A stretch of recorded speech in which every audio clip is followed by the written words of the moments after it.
Welcome to part 2 of the Phoenix Transformation webinar. Today we will discuss the magic behind Star Wars and talk about the pattern of the hero's journey.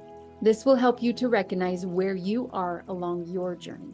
We'll also talk about the 3 emotional stages of the healing journey, our journey to wholeness. So my question for you now then is, where are you on your journey? And just to give you a big picture overview, there's an analogy that I love called the hero's journey. So just to give you background on what the hero's journey is, a long time ago, there was a guy named Campbell, and he studied cultures all over the world through all ages of time. And he wrote a book called The Hero with 1,000 Faces. And then George Lucas became one of his students, and he studied this pattern of the hero's journey. And then he created the Star Wars series. That's the foundation of what makes a book or a movie great, is it follows along this hero's journey, because I believe it's the internal blueprint of who we believe we are and what we want to achieve as someone that's aspiring to greatness.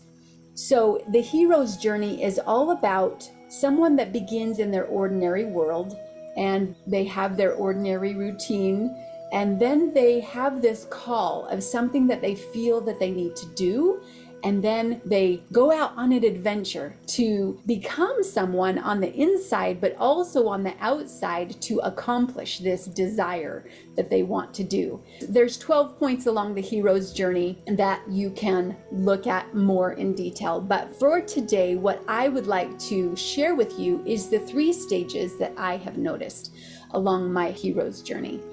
So the 3 stages really comprise that first place of being stuck, of looking down, of being depressed. And that will look different for each person depending on what their weaknesses are, what their default wiring is, as I call it. And we'll talk more about that in the 5-day challenge as well, where the default wiring comes from and why we think the way that we think. So that first stage is going to look different for you based on what your gifts, your talents, yes, your gifts and talents are born out of what you might think is your weakness and how that gets transformed. And for me, it's using my voice and all of those default wirings, the limiting beliefs that I had about using my voice. And now that is my desire and my call, my outward desire to become a speaker that helps to inspire people. So in your depressed state, whatever that looks for you, it might be anxiety, it might be depression, it might be fears and phobias, whatever those experiences are for you, those emotions and those past experiences, look at where you are and if this is speaking to you about what stage you're in. So this stage would look like someone that is stuck and they don't know the answers. They don't know how to move forward. Their thoughts are continually kind of going downward spirals, lots of heavy emotions, and not knowing how to remove them, not knowing how to process those emotions. So in order to move to the second stage, what happened for me was I found a life coach that I followed for about 10 years. And that second stage is a place where you're learning the tools to process those heavy emotions and get them out of you. There's writing exercises, there's visualization exercises, all sorts of things that are out there to help people learn how to process these emotions. And in that second stage then is you really figuring out the tools and applying them so that you can begin to get those negative emotions out of you.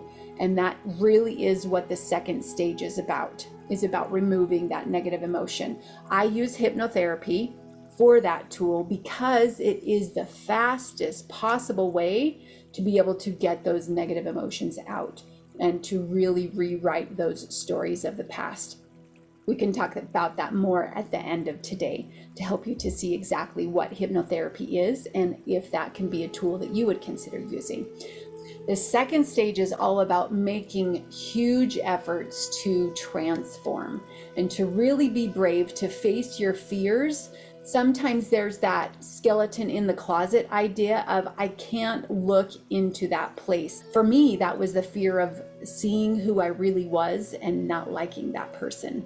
And so that second stage is really deciding to take action and face the cave that you fear. As in the Star Wars movie with Luke, how he goes into the cave and he sees himself in the Darth Vader mask, right? And I think that we all have that fear of, what are we going to see inside of us? And maybe I'm not going to like that person, or maybe there's no worth for that person.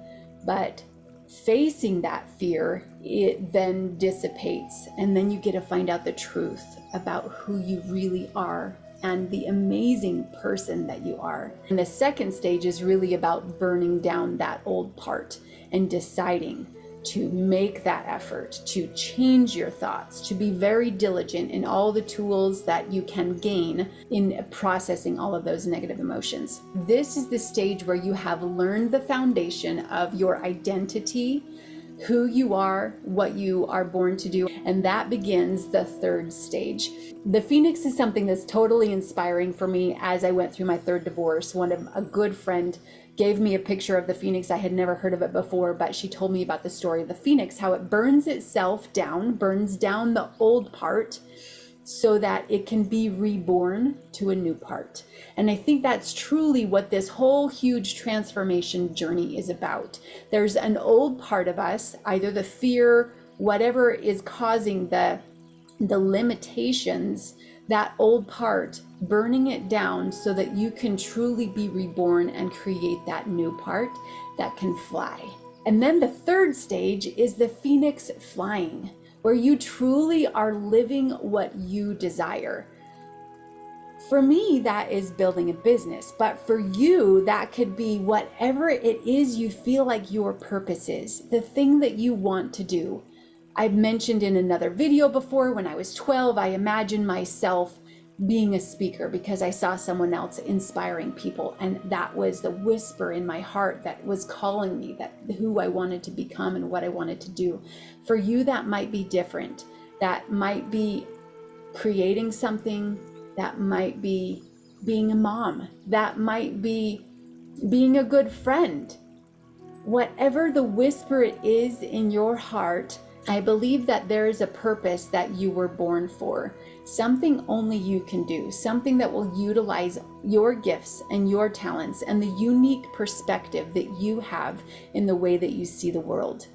The third stage is where you are living principles and moving forward, and what I like to call owning your own mind. There's a book that I love, Napoleon Hill. It was originally written as Mental Dynamite. This book, Owning Your Own Mind, talks about creative vision. And I believe that's what the third stage is all about, is using your creative vision, your intuition, your imagination to create the life that you desire and make that contribution to the world. So the third stage is all about the Phoenix flying, and that you're truly creating the life that you desire.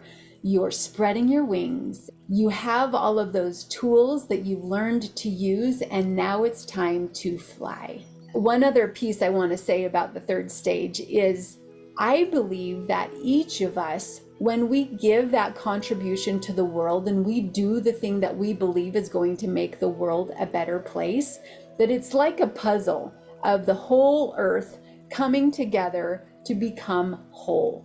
This is what the journey is about. It's about us becoming whole as individuals, and it's about us contributing our piece to the world that's going to be part of the solution of what makes the world a better place. And each of those puzzle pieces come together to help the world become whole again. I know it's a Pollyanna perspective, but I guess that's part of who I am. That's okay.